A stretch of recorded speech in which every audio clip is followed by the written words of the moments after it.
오늘의 말씀은 마가복음 16장 14절에서 20절 말씀입니다. 그 후에 11 제자가 음식 먹을 때에 예수께서 그들에게 나타나사 그들의 믿음 없는 것과 마음이 완악한 것을 꾸짖으시니 이는 자기가 살아난 것을 본 자들의 말을 믿지 아니함일러라.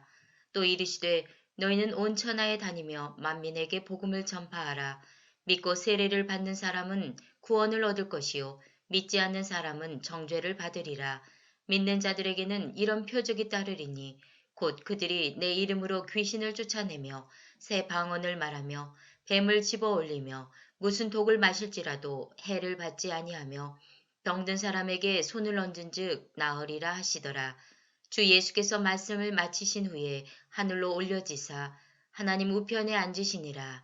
제자들이 나가 두루 전파할세 주께서 함께 역사하사 그 따르는 표적으로 말씀을 확실히 증언하시니라.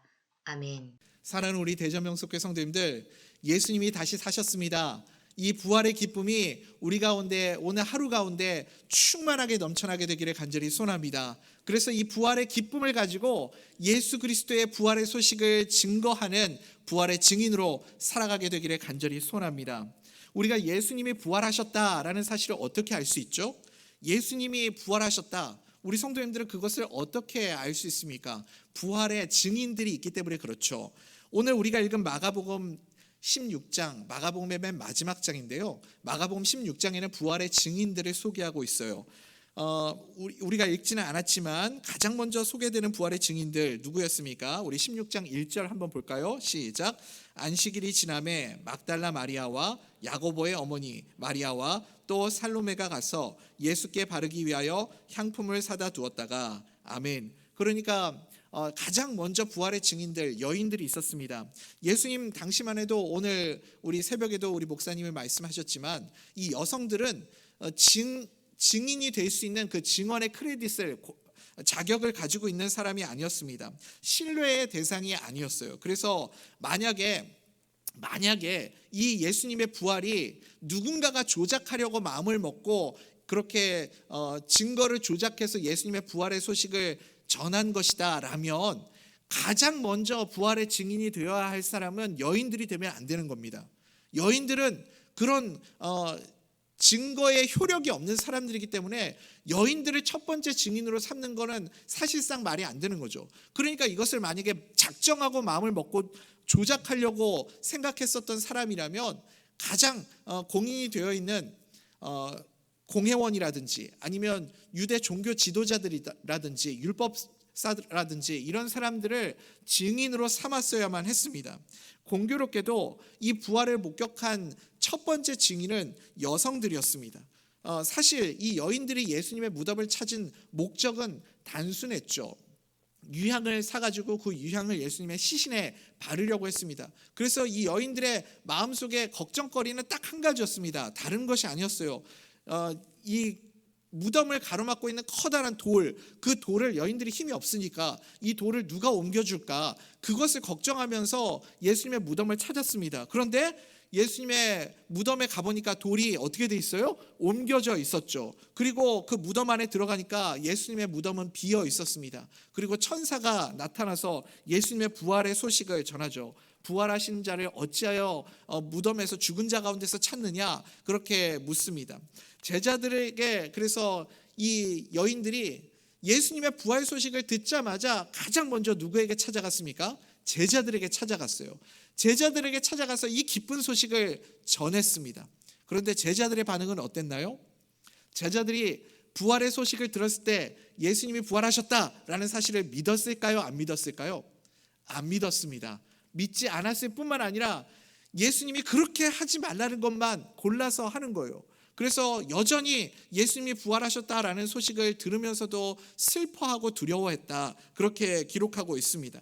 그 이후에 또 예수님의 증인 누가 있나요? 엠마오로 가던 두 제자. 오늘 마가복음 16장에는 간단하게 기술되고 있지만 누가복음 23장에 조금 더 자세하게 그 내용이 소개되고 있죠. 이제 예수님이 십자가에 달려서 죽으시고 그렇게 무력하게 십자가에서 돌아가시는 그 모습을 지켜본 제자들이 마음에 실망이 되고 낙심이 되어서 예루살렘에서 이제 엠마오로 돌아가고 있었습니다. 그때 그 돌아가는 길행에 어떤 모르는 행인이 같이 동행을 하기 시작하면서 도대체 예루살렘에 어떤 일이 있었습니까? 이렇게 물었어요. 그랬더니 이 엠마오로 가던 제자 중에 하나가 아니 당신 어디에서 온 사람이길래 도대체 예루살렘에서 무슨 일이 있었는지도 모르십니까? 하면서 아주 신이 나가지고 예수님에 대해서 이야기를 하기 시작하는 거죠. 예수님이라는 분이 우리 선생님이었는데 그분이 하늘나라와 복음을 전하시다가 유대 종교 지도자들에게 미움을 받아가지고 아니 그만 십자가에 못 박혀서 죽게 되지 않으셨습니까? 그거 온 동네 사람들이 다 떠들면서 예수님이 예루살렘 성에 입성할 때는 그렇게 좋다고 소리를 지르면서 호산나 다윗의 자손으로 오시는 이요 그렇게 노래를 부르던 사람들이 갑자기 돌변해가지고 예수를 십자가에 못 박아라 소리를 지르고 그래서 예수님이 십자가에 달려서 죽지 않았습니까? 아니 그런데 정말 이상한 건 예수님의 제자들 가운데 여인들이 아니 예수님이 부활했다는 소식을 들은 사람들이 있다는 거예요. 예수님이 부활하셨다는 이야기를 들은 사람이 있다는 거죠. 참 그게 나는 지금도 믿어지지가 않습니다 하면서 제자들이 부활하신 예수님에게 그 소식을 이야기를 전해 주었습니다. 예수님이 그 이야기를 가만히 듣고 있다가 다시 구약 성경의 말씀들을 예언의 말씀들 선지자들의 예언의 말씀들을 하나하나 풀어주시면서 구약 성경에 기록된 그 예언들이 누구를 가르치는 것이고 그리고 그 구약의 예언들이 바로 예수 그리스도를 말하는 것이고 예수 그리스도를 통해 구약의 예언이 성취되었고 그리고 그 예언대로 예수님이 십자가에 달려서 죽으시고 부활하셨다라는 말씀을 다시 가르쳐 주었습니다. 그 이야기를 들으면서도 제자들은 깨닫지를 못한 거예요. 그래서 또 예수님한테 부활하신 예수님한테 오늘 저녁은 내가 쏠 테니까 같이 저녁을 먹자고 예수님을 저녁 식사 자리로 초대하는 거죠. 그래서 예수님이 또 아무렇지도 않게 그 자리에 또 초대를 받습니다.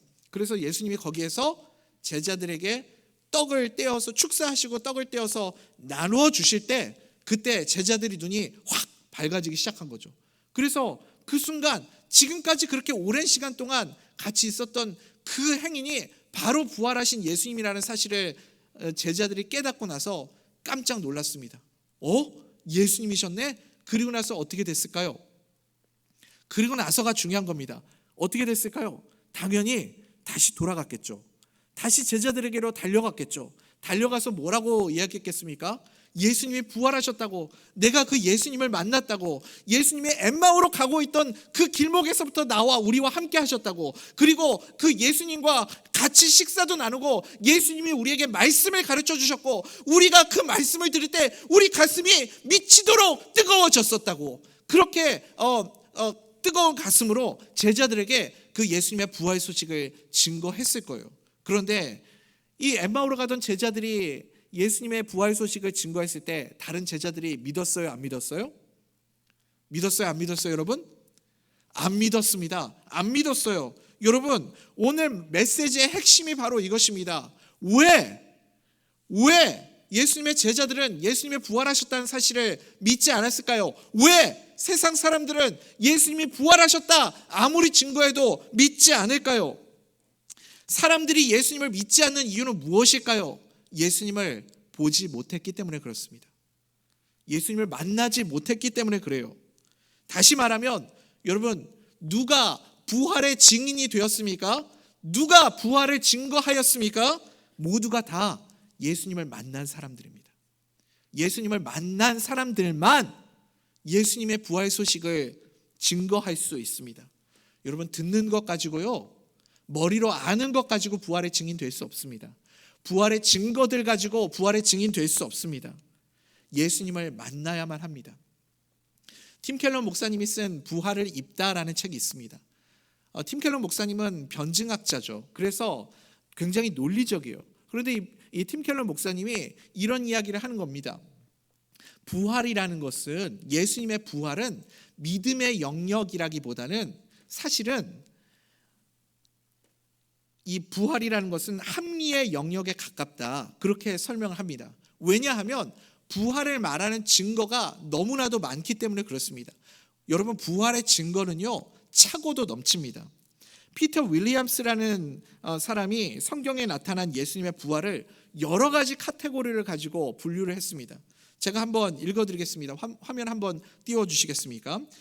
이분이 쓴 책의 내용을 그대로 한번 읽어드릴게요. 기록된 것만 해도 부활하신 예수님은 유대에, 갈릴리에, 성읍에, 시골에, 실내에, 실외에, 아침에, 저녁에 예고하신 대로 가까이에, 예고 없이 가까이에, 멀리에, 산 위에, 호숫가에, 여러 남자에, 여러 여자에게, 개인에게, 최고 500명의 단체에게 앉으셔서 서신 채로 늘 말씀하시며 나타나셨습니다. 여러분, 그러니까 예수님이 부활의 증거는 이렇게 차고도 넘치는 거예요. 예수님이, 부활하신 예수님이 수많은 사람에게 수많은 상황과 환경 속에서 그렇게 나타나셨습니다. 대화까지 나눈 분명한 그런 이런 증거들이 있습니다. 다수의 개인이 죽은 자 가운데서 다시 살아나신 예수님을 실제로 보고 전하지 않고서야 복음서와 초대 기독교 서신서에 기록된 이토록 수많은 나타나심을 상상하기 힘들다, 이렇게 말하고 있습니다. 여러분, 그러니까 누군가가 조작을 하려고 해도요, 한두 사람의 입은 맞출 수 있습니다. 그런데 이렇게 수많은 다양한 환경 속에서 수많은 사람들이 일관되게 계속해서 똑같이 예수님의 부활을 증거하고 있다면 이것은 명백한 사실입니다. 명백한 사실이에요. 예수님의 부활은 그렇게 믿는 자들만이 가지고 있는 신앙의 전유물이 아니라 예수님의 부활은 역사적인 사실이고, 그래서 이 부활의 증거를 대라고 말하면 한 트럭을 갖고 와서 예수님의 부활을 말할 수 있다라는 겁니다. 각자의 증언들이 전혀 겹치지 않고 동시다발적으로 여러 곳에서 한꺼번에 나타났기 때문에 이것은 조작을 했거나 입맞췄을 가능성이 너무나도 희박하다는 거죠. 그러므로 역사가 증명하는 예수님의 부활은 분명히 사실입니다. 증거는 차고도 넘쳐요. 그런데 문제는 뭐예요? 증거가 많다라는 것이 중요한 게 아니라 내가 그 부활하신 예수님을 믿느냐 안 믿느냐가 더 중요한 거 아닙니까? 내가 부활하신 예수님을 믿느냐 안 믿느냐. 그런데 여러분, 부활의 가장 확실한 증거가 뭐예요? 부활의 가장 확실한 증거는 내가 예수님을 봐야 하는 겁니다. 내가 예수님을 만나야 하는 거예요. 사랑하는 우리 대전명석교회 성도님들, 예수님 만나셨습니까? 내가 예수님을 만난 사람만 예수님을 증거할 수 있는 부활의 증인이 될 수 있습니다. 예수 믿는 사람들 핍박하고 죽이던 사울이라는 사람이 있죠. 이 사울은 수많은 사람들이 예수님이 부활하셨다, 예수님이 살아나셨다라는 소식을 전할 때 그 소식을 전하는 사람들을 찾아다니며 핍박하고 감옥에 가두고 죽이던 사람이었습니다. 어느 날 그 주동자들 중에 한 사람을 찾아내서 스데반이라는 이 사람을 많은 사람들 앞에 광장에 세워놓고 돌로 쳐서 그 사람을 죽게 만들었습니다. 그런데 그가 돌에 맞아서 죽어가던 그 모습이 심상치가 않은 거예요. 마음에 그 잔상이 계속해서 남았습니다. 그의 마지막 죽어가는 그 마지막 모습이 천사와도 같았기 때문에 그렇습니다. 그리고 그가 마지막에 남긴 그 한마디 말이 이상하게 마음에 찝찝하게 그렇게 남았습니다. 하늘이 열리고 인자가 하나님 우편에 서신 것을 보노라. 하늘이 열리고 인자가 하나님 우편에 서신 것을 보노라. 스데반 집사님이 마지막에 그런 말을 하면서 목숨을 거두었습니다. 그 모습이 계속 마음에 남았습니다. 그래도 사울이라는 사람은 예수님을 믿지 않았습니다. 예수님을 받아들이지 않았어요. 언제 이 사울이라는 사람이 완전히 거꾸러져서 뒤집어져서 예수님을 나의 구주로 영접하는 순간이 찾아왔습니까? 부활하신 예수님을 만나는 순간이요. 다메섹 도상으로 가고 있던 그 길에서 하늘이 열리고, 그리고 갑자기 사울에게 음성이 들렸죠. 사울아, 사울아, 어찌하여 네가 나를 핍박하느냐? 주님 누구이십니까? 나는 네가 핍박하는 예수라. 그 음성을 듣는 순간 사울이라는 사람은 뒤집어지고 예수님을 나의 주님으로 그렇게 영접하게 됩니다. 부활의 증인이 되는 사람들의 공통점이 뭐죠, 여러분? 누가 부활의 증인이 됩니까? 다 예수님 만난 사람들입니다. 예수님의 제자들도요, 예수님을 만나기 전에는 아무리 예수님을 전해 주어도 믿지 못했습니다. 예수님을 만났을 때 변화되는 거지 증거로 변화되는 게 아니라는 겁니다. 그렇다는 말은 여러분, 지금도 수많은 사람들이 부활을 믿지 않는 이유가 무엇이죠? 증거만 나열하고 있기 때문에 그렇습니다. 증거로는 안 된다니까요. 설명하기 때문에 그래요. 설명으로는 예수님을 만날 수가 없습니다. 그래서 여러분 어떻게 하면 예수님을 만날 수 있죠? 예배가 중요한 거예요. 예배. 사랑하는 우리 대전명석교 성도님들, 예배를 통해 찬송 가운데, 기도 가운데, 말씀 가운데 성령의 역사하심으로 예수님을 만날 수 있는 은혜가 임하게 되기를 간절히 소원합니다. 예배를 통해 예수님 만나셔야 됩니다. 예수님을 만나야만 부활의 증인이 될 수 있기 때문에 그렇습니다. 고린도전서 15장에도 부활의 증인들이 소개되고 있죠. 게바에게 보이시고 12제자에게 보이시고 500의 형제에게 보이시고 야고보에게 보이시고 모든 사도에게 보이시고 제일 중요한 게 이거예요. 사도 바울이 맨 마지막에 뭐라고 말합니까? 맨 나중에 사도 바울이 자기 얘기를 해요. 만삭되지 못하여 난 자 같은 내게도 보이셨느니라. 나도 봤다 그겁니다. 내가 분명히 봤다 그거예요. 여러분 지금 사도 바울도 다른 얘기하는 게 아니잖아요. 누가 부활의 증인이 된다고요? 예수님을 만난 사람만, 예수님을 본 사람만 부활의 증인이 되는 겁니다. 그렇다는 얘기는 여러분 지금 내가 부활의 증인이 되려면 반드시 예수님을 만나야 되겠죠. 부활의 증거자가 되어야 되겠죠. 예수님의 부활의 증거자로서 살아가는 자에게 주님이 주시는 약속이 오늘 우리가 읽은 본문 말씀 아닙니까? 이 부활의 증인이 되어서 주님이 주시는 이 약속대로 하나님의 능력을 경험하며 성령 충만함으로 살아가는 우리 대전명석교회 성도님들 다 될 수 있기를 간절히 소원합니다. 부활의 증인들, 예수님을 만난 사람들, 부활의 증거자로서 어떻게 살아갔는지 우리 16장 15절 말씀 같이 한번 읽어봅시다. 시작. 또 이르시되 너희는 온 천하에 다니며 만민에게 복음을 전파하라. 그러니까 부활을 본 사람들은 이제 다 부활의 증거자들이 되었다라는 거예요. 요즘 많은 사람들이 이런 얘기합니다. 한국 교회가 위기다.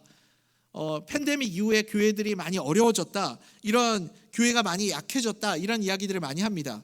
여러분 저는 이게 착시 효과라고 생각합니다. 세계적으로 볼 때는 여러분 정반대예요. 교회는 절대 약해진 적이 없습니다. 오히려 교회는 점점 강해지고 있습니다. 교회가 약화되고 있는 게 아니라 교회는 점점 강화되고 있어요. 남미에서 어마어마하게 회심자들이 나오고 있고요. 아프리카에서 지금 부흥의 역사가 일어나고 있고요. 지금 전 세계적으로 어마어마한 부흥의 역사가 일어나고 있습니다. 2030년 되면요. 미국의 인구보다 중국의 크리스찬 성도 수가 더 많아진다고 합니다. 중국의 크리스찬 성도 숫자가 미국에 살고 있는 사람들의 숫자보다 더 많아진대요. 얼마 안 남았어요. 지금도 약 2억 5천 그렇게 추산하거든요.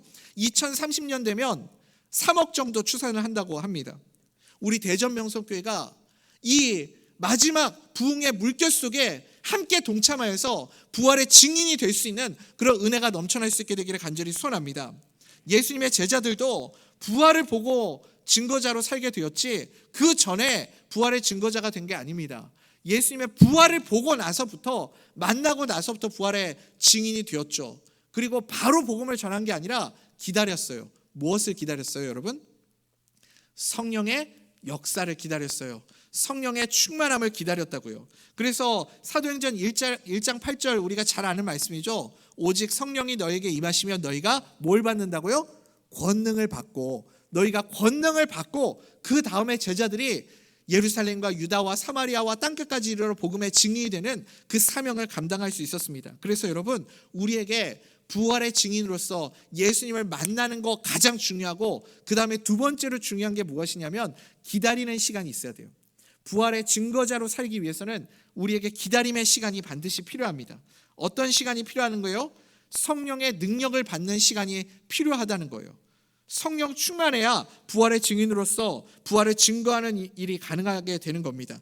그러면 성령 충만이 무엇인가를 우리가 또 한번 나누어 봐야 되겠죠. 성령 충만은 뭐 이상한 게 아닙니다. 이상한 게 아니고 뭐 이상한 말을 하고 이상한 행동을 하고 그런 것이 성령 충만함이 아니고 성령 충만함은 진정으로 나다워지는 거예요. 다른 말로 하면 자연스러워지는 거죠. 오늘 우리 김진환 집사님이 불렀던 그 찬송의 고백처럼 베드로라는 사람을 한번 생각해 보십시오.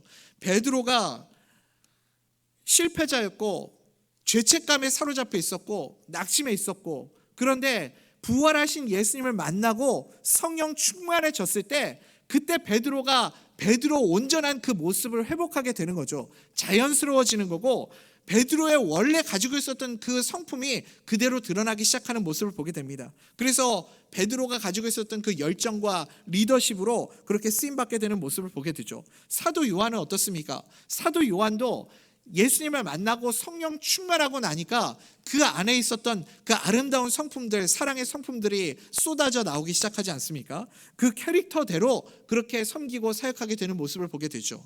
바울도 마찬가지죠. 이 바울이라는 사람은 원래 예수 믿는 사람들 직접 찾아다니면서 핍박하던 그런 아주 권투로 치면 인파이터 같은 그런 아주 적극적인 사람이었는데, 이 사람이 예수님 만나고 성령 충만해지니까 그 성품 그대로 그렇게 쓰임받는 모습을 보게 되지 않습니까? 그래서 곳곳을 찾아다니면서 복음을 전하고 부딪히고 싸우고 치열하게 논쟁하면서 복음을 전하는 사도 바울의 모습을 보게 되죠. 또 다 이렇게 예수 믿는 사람들이 다 적극적이고 열정적인가? 또 그렇지도 않아요. 디모데 같은 사람은 우리가 보면 약간 좀 소극적이고 내성적이잖아요. 이런 사람도 그 성품 그대로 쓰임받는 모습을 보게 되는 거죠. 여러분, 우리가 그러니까 성령 충만해지면 어떻게 되는 거예요? 자유로워지는 겁니다. 진정 내가 나다워지는 것이 성령 충만해지는 거예요. 우리는 지금 예수님을 배신했던 베드로처럼 예수님의 십자가에 못 박았던 내 그 죄가 있기 때문에 죄책감에 눌려 있고 죄에 눌려 있거든요. 그런데 성령 충만함은 어떤 것이냐면 이 죄와 사망의 법에서 우리를 해방시켜주는 능력이 있는 줄 믿습니다. 죄와 사망의 법에 눌려있던 우리를 성령님께서 우리를 해방시켜 주시고 자유로움을 주는 거예요. 그래서 성령이 충만해지면 자연스러워지고 나 자신이 되는 그 모습을 회복시켜 주게 됩니다. 여러분, 또 성령 충만함은 어떤 모습이냐면 사랑이 충만해지는 모습이에요. 내 안에 사랑하는 마음, 영혼을 바라보게 될 때 나 같은 죄인도 구원하여 주신 예수님을 생각하면서 다른 사람을 바라보면 사랑하게 되는 거죠. 여러분, 사랑하면 복음 전하게 되어 있습니다. 사랑하면 전도의 능력이 나타나게 될 줄 믿습니다. 우리가 그냥 전도지 가지고 받으세요, 빨리 받아요 이렇게 한다고 전도되는 게 아니고요. 사랑하는 마음이 우리 가운데 있을 때 그 마음을 통해서 많은 사람들이 감동이 되고, 그리고 그 사랑의 마음으로 예수 그리스도의 부활의 부활의 소식을 증거할 수 있게 될 줄 믿습니다. 제가 좋아하는 목사님 중에 이제 은퇴하신 릭 워렌 목사님이라는 분이 계시죠. 새들백 교회 담임 목사님이었던 이 릭 워렌 목사님이요. 근데 이 릭 워렌 목사님이 26살에 개척을 했어요. 그런데 그 개척을 할 때 함께 했던 개척 멤버들이 다 몇 살이었냐면 40대 중후반이었습니다. 26살짜리 목사가 개척을 할 때 같이 그 개척에 동참했었던 개척 멤버가 40대 평균 나이가 40대 중후반이었어요. 근데 그 개척 멤버들과 함께 그렇게 교회의 비전을 가지고 정말 큰 엄청난 사역을 이루어내지 않았습니까? 그래서 이 리고렌 목사님이 은퇴하고 다시 그 사역을 돌아보면서 어떤 학자가 연구를 한 거예요. 이 1대1 인터뷰를 하면서 그때 당시 개척 멤버들을 찾아가 가지고 도대체 이 릭이라는 사람의 어떤 부분 때문에 그 개척에 동참하였고 끝까지 그 사역에 함께 하였는가, 그것을 물었습니다. 한 명씩 만나서 인터뷰를 했는데 이구동성으로 일치된 대답을 하는 게 뭐냐면, 릭이 우리를 사랑한다라는 그 확신이 있었다는 거예요. 릭이 우리를 정말 그 누구보다도 사랑한다라는 그 확신이 있으니까 끝까지 그 사역에 동참하고 함께 할 수 있었다라는 겁니다. 여러분, 저 사람이 나를 정말 사랑하는구나, 이게 힘이고 능력이라는 거예요. 우리 같으면 어떻겠어요? 우리 같으면 6살짜리 목사가 개척한다고, 개척에 동참하자고, 내가 이런 비전을 가지고 있고 이렇게 큰 땅을 사가지고 이런 사역을 하고 수많은 사람들과 함께 예배하는 그런 그림을 꿈꾼다고 얘기할 때 우리 같으면 어떻게 했습니까? 콧방귀 끼지 않겠어요? 네가 아직 너무 어려서 그래, 네가 아직 세상을 몰라서 그래, 그렇게 이야기하지 않겠어요? 그런데 그 사람들은 그렇게 하지 않았습니다. 릭이 가지고 있었던 그 비전에 기꺼이 동참할 수 있었어요. 무엇 때문에요? 사랑하는 마음 때문에요. 릭 워렌 목사님이 우리를 정말 사랑하는구나, 영혼을 너무너무 사랑하는 사람이구나 라는 확신이 있으니까 함께 할 수 있었던 거죠. 그러니까 여러분, 성령 충만이 뭐예요? 사랑 충만입니다. 사랑하면 사람을 감동시킬 수 있고, 사랑하면 성령이 충만해지면 사랑이 충만해지고, 사랑이 충만해지면 주변에 있는 모든 사람들을 변화시키는 능력 있는 하나님의 사람이 될 줄 믿습니다. 성령이 충만해지는 것은 가장 먼저는 내가 회복되는 겁니다. 그래서 우리가 구주를 생각만 해도 이렇게 조컨을 그 찬송의 고백을 보면 마지막에 이런 찬양, 이런 가사가 있죠. 그 사랑 받은 사람만 그 사랑 알도다. 그 사랑 받은 사람만 그 사랑 알도다. 예수님의 사랑을 받아본 사람만 예수님의 사랑을 증거할 수 있다는 겁니다. 그러면 그 사랑을 받았기 때문에 내 안에 사랑이 회복되면 다른 사람들도 사랑할 수 있는 사람이 된다는 거죠. 나 자신에 대한 사랑이 회복되지 않으면 다른 사람 사랑도 못하는 겁니다. 그래서 성령 충만은 무엇 충만이라고요? 사랑 충만이다. 여러분 꼭 기억하십시오. 세 번째로 성령 충만은 무엇 충만이냐면 사명에 충만한 사람입니다. 사명으로 사는 사람이 성령 충만한 사람이에요. 사명을 위해서 살아갈 때 반드시 우리 주님께서 나를 지켜주시고 보호해 주실 것이다 라는 확신, 이것이 성령 충만함입니다. 우리 마가복음 16장 17절 18절 말씀 한번 읽어볼까요? 시작. 믿는 자들에게는 이런 표적이 따르리니 곧 그들이 내 이름으로 귀신을 쫓아내며 새 방언을 말하며 뱀을 집어올리며 무슨 독을 마실지라도 해를 받지 아니하며 병든 사람에게 손을 얹은즉 나으리라 하시더라. 아멘. 이 말씀을 가지고 종종 오해하시는 분들이 계셔요. 그래서 내가 성령 충만한지 아닌지 확인하려고 독을 마셔보고 이렇게 뱀을 집어들어보고 막 하는 분들이 계십니다. 여러분 큰일 나요. 함부로 산에 가가지고 이렇게 독사 집어들고 내가 성령 충만하니까 저 독사를 집어들어도 절대 독에 물리지 않을 까 하면서 이렇게 집어들다가 큰일 납니다. 그런 의미가 아니고요. 사명으로 살아가는 자, 예수님이 주신 꿈으로 사명으로 살아가는 자는 주님이 반드시 지켜주시고 함께하여 주신다라는 거예요. 여러분 그 확신이 성령 충만함입니다. 사명으로 살아간다. 내 삶의 가장 우선순위는 예수 그리스도고 주님이 주신 꿈을 위해서 살아간다. 그러면 필요하면 주님의 물질도 채워주시고 필요하면 건강도 주시고 필요하면 사람도 붙여주시고 필요하면 하나님께서 모든 것들을 지원해 주시고 지켜주시고 보호해 주시고 함께하여 주신다. 이 확신이 뭐라고요? 이게 성령 충만함이라고요. 실제로 사도행전 28장에 이런 내용이 나오죠. 사도 바울이 배를 타고 가다가 배가 풍랑을 만나서 난파되었습니다. 그래서 몰타섬에 그렇게 가게 되죠. 다 젖어가지고 이제 옷을 말리려고 장작에 불을 쬐고 있는데 원래 이 뱀들은 이 나무 이렇게 쌓아놓은데 그런데 뱀들이 많아요. 장작 쌓아놓고 그런데 여러분 가서 함부로 막 뒤지면 안 돼요. 그런 데서 뱀이 나옵니다. 근데 장작에 불을 붙여가지고 쐬니까 이 뱀이 거기서 튀어나온 거죠. 그래가지고 사도 바울을 물었습니다. 바닷가의 뱀이 제일 무서운 거 아시죠? 제일 무서운 독을 가지고 있는 뱀이 바다뱀이에요. 여러분 바다에서 물속에 있는 뱀을 만나면 무조건 도망치셔야 됩니다.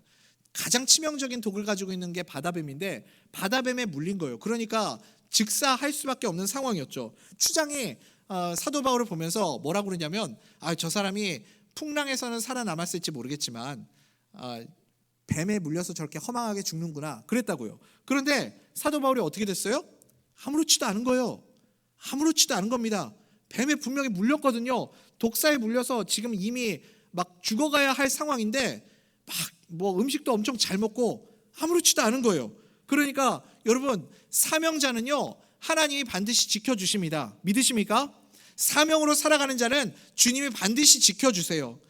늘 보호해 주실 것을 나는 확실히 믿네. 그 찬송의 고백 있지 않습니까? 그 찬송의 고백처럼 예수님이 늘 나와 함께 하시고 나를 지켜주시고 나를 보호해 주신다. 사명을 붙잡고 예수 그리스도를 위해서 살아가는 자는 주님이 늘 나와 함께 계신다. 이 확신이 성령 충만인 줄 믿습니다.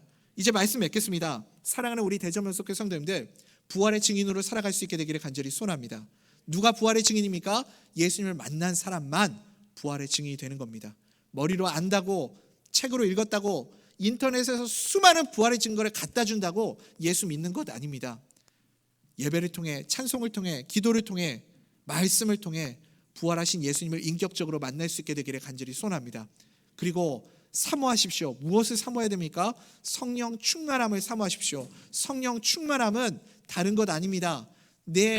나 자신이 회복되는 것, 자연스러워지는 것, 그것이 성령 충만이고, 성령 충만함은 사랑 충만함이고, 성령 충만함은 사명으로 살아가는 모습인 줄 믿습니다. 그 성령 충만함을 가지고 이제 부활의 증인이 되어서 가는 곳마다 예수 그리스도를 자랑하고 증거하는 사명으로 살아가는 우리 모든 대전명석교회 성도님들 다 될 수 있기를 간절히 소원합니다.